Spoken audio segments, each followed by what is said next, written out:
লৈ পবিত্ৰ ঈদ আৰু আগন্তুক ৰঙালী বিহু ৰঙালী বিহুৰ শুভেচ্ছা জ্ঞাপন কৰিছোঁ।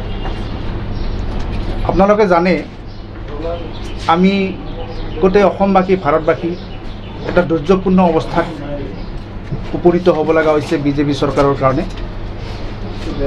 এতিয়া সমূহ অসমবাসীয়ে এটাই সিদ্ধান্ত লৈছে যে মোদীয়ে যে কৈ থাকে মোৰ অসম মোৰ ভাৰত, তাৰ পৰা পৰিত্ৰাণৰ উপায় লৈ এইবাৰ আমাৰ অসম আমাৰ ভাৰত গঢ়াৰ কাৰণে কংগ্ৰেছ দলক তেওঁলোকে ভোটদান কৰি শাসনৰ গোষ্ঠীত বহুৱাব।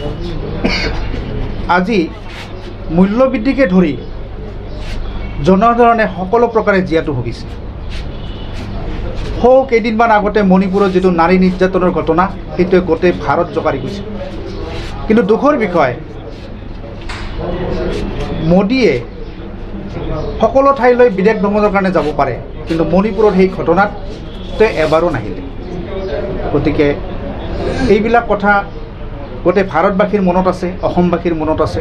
সিদিনাখন জন্মনি ৰাভাৰ হত্যা হ'ল, হত্যা বুলিয়ে ক'ব লাগিব, কাৰণ যিহেতু তাৰ কোনো ক্লু পোৱা নগ'ল।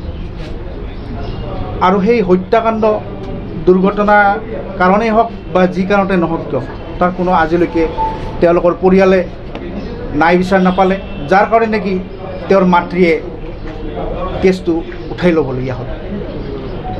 এজনী ট্ৰাইবেল ছোৱালী এটা ভাল পদত অধিষ্ঠিত হৈ আগুৱাই যাব ধৰিছিল, তাক মষিমূৰ কৰি পেলোৱা হ'ল। আচলতে এইখন চৰকাৰ হিন্দুৰো নহয়, মুছলমানৰো নহয়। যদি হিন্দুৰ চৰকাৰ বুলি কয়, তেনেহ'লে আমাৰ হিন্দুসকলৰ বাবে তেওঁলোকে কি কৰিছে?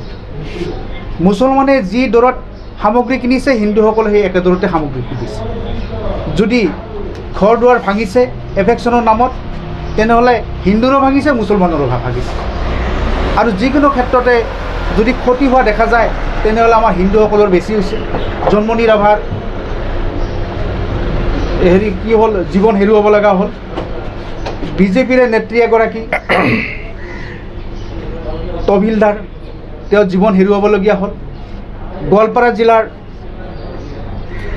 এগৰাকী বিজেপিৰ মহিলা কৰ্মীয়ে জীৱন হেৰুৱাবলগীয়া হ'ল। তেনেদৰে বুজা যায় যে আমাৰ ইয়াত নাৰীৰো কোনো ধৰণৰ নিৰাপত্তা নোহোৱা হৈছে। এই সকলোবিলাকৰ কাৰণেই অসমবাসী তথা ভাৰতবাসীয়ে এটা সিদ্ধান্ত লৈছে যে বিজেপি চৰকাৰক অপৰাই পেলাব। আৰু BTADত এইবাৰ পৰিৱৰ্তন আনিবই BTADবাসী, কাৰণ BTADবাসীয়ে বুজি পাইছে যে কংগ্ৰেছ চৰকাৰৰ সময়ত BTADত যিমানখিনি উন্নয়ন হৈছিল, এতিয়া আৰু সেই উন্নয়ন হৈ থকা নাই। আৰু গোটেইখিনি BTADবাসী এতিয়া কংগ্ৰেছৰ ফালে ধাৱমান হৈছে। অহা 7 তাৰিখৰ নিৰ্বাচনত, যিটো 7 মে'ত আমাৰ নিৰ্বাচন হ'ব, তাত গৰ্জন মুছাহাৰী ডাঙৰীয়াক কংগ্ৰেছৰ প্ৰাৰ্থী হিচাপে ভোট দি পেলাই বিপুল ভোটত জয়যুক্ত কৰিব। আৰু এই ক্ষেত্ৰত আপোনালোকৰ সহায় সহযোগিতা